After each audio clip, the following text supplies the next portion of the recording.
Hey team, this is Nathan from RunDreamAchieve.com. In the last video, I talked about some of the things that you need to be covering and really focusing on to break a 16-minute 5K. But what do you need to do in order to run under 40 minutes for 10 kilometers? 10 kilometers is, again, you're starting to run, it's more of an aerobic event as opposed to an anaerobic event like the 5K, but you still need speed development and you still need to work on your overall leg speed and being able to sustain pace with high levels of lactic acid buildup in the body to run a 39:59 for 10 kilometers. That pace comes out to 6 minutes and 26 seconds per mile or 4 minutes per kilometer. So it's the same philosophy in regards if you're training for the mile all the way up to the marathon distance. You do want to spend time training well below your goal race pace. And not only that, but training at paces that are 10 to 20 seconds slower than your goal race pace, because again, you can spend much more time training at your anaerobic threshold effort than you can training at VO2 max effort. So if you're running at your VO2 max, as you know, that's your maximum oxygen uptake. That's the point where there's so much lactic acid building up in your bloodstream and in your body that you simply cannot clear that lactic acid. That's the reason why when we're doing intervals on the roads or on the track, we need that time to recover and to hold off and give ourselves some time, a few minutes to recover for before we attack that next interval. So over the years, and as far as the 10K is concerned, I understand how competitive this is. I've run 31:09 for the 10K myself, and I understand the complexities of running fast for long periods of time. Pretty much anybody can run easy for a few miles, a few kilometers, but it's an art form to run fast. So in terms of a 39:59, you want to focus on doing longer tempo runs. With that distance, 6.2 miles, I always talk about going longer tempo runs. Now, it's not something that's going to happen. You're not going to be able to just jump into doing a 8-mile to 10-mile tempo run in your first couple weeks of buildup for a 10K to run under 40 minutes.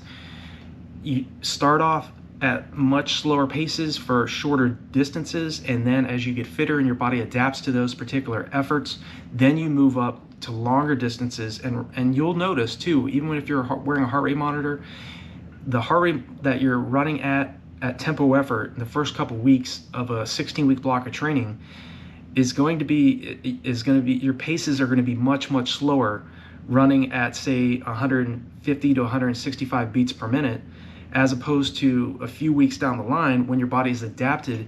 You'll notice that same heart rate, your paces per mile or per kilometer are several seconds faster. So and that's what you want. You want to create that physiological adaptation from doing harder tempo runs, harder intervals on the track or on the roads, whether those are hill repetitions or doing repeat 200s, repeat 600s, repeat miles on the track. All of that adaptation will occur, but you have to be patient. 39:59 for 10 kilometers is very fast. It's a very aggressive, competitive time.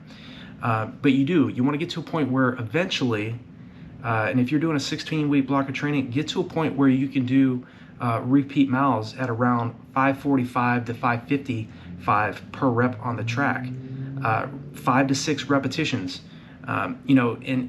or you can do longer repetitions. You can do 10 1-mile repetitions either on the roads or on the track and have those be at slightly slower than goal race pace.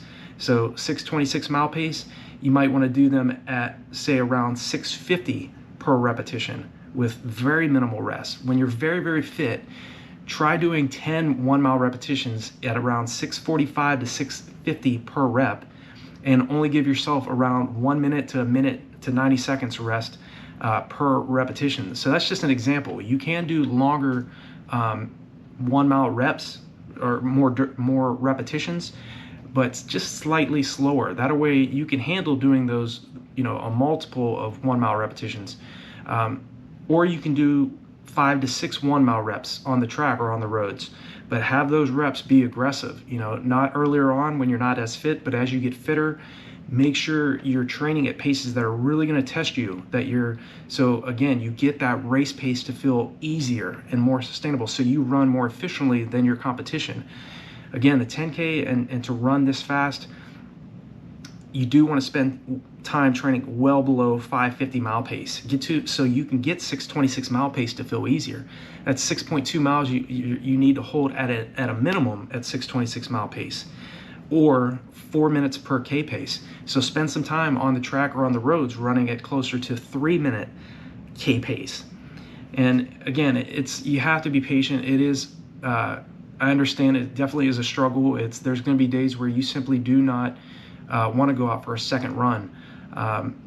And you don't want to do that speed session when you don't have somebody with you. I've been there when there was nobody on the track with me. It was just my goals and what I truly wanted to do.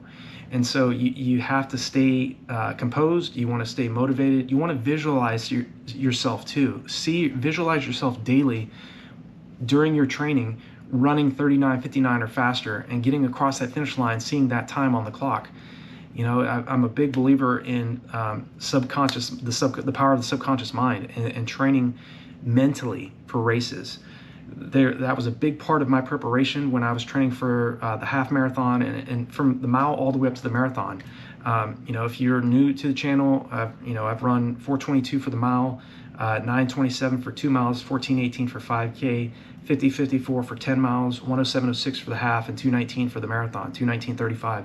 So it's to get great results in middle to long distance races, and especially in a more of an aerobic event like the 10K, if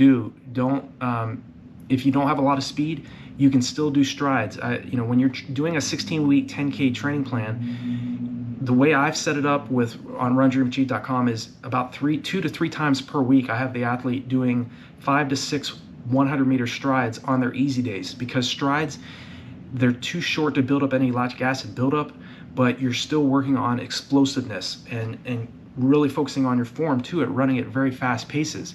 If you want to run sub 40 minutes for 10 kilometers, you need to be as relaxed as you can. You want to be able to have a combination of training at, near, or far below goal race pace. And you want to be jogging on those recovery days.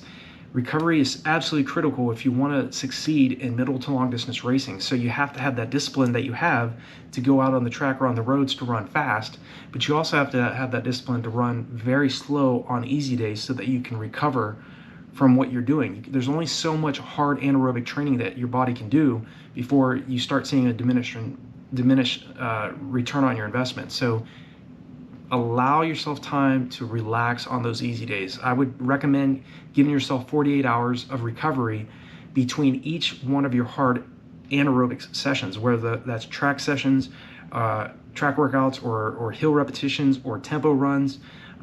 Give yourself about 2 days of recovery. That way you're setting yourself up for success, and you're not going to start second guessing yourself and doubting yourself because you're not fully recovered yet.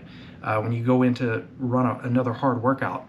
If you try doing a hard track sessions or doing a tempo run or a hard long run and only giving yourself 24 hours of recovery, you may run into feeling fatigued because you just didn't give yourself enough time to recover. So it's the best bet to give yourself 2 days of recovery between doing each hard workout.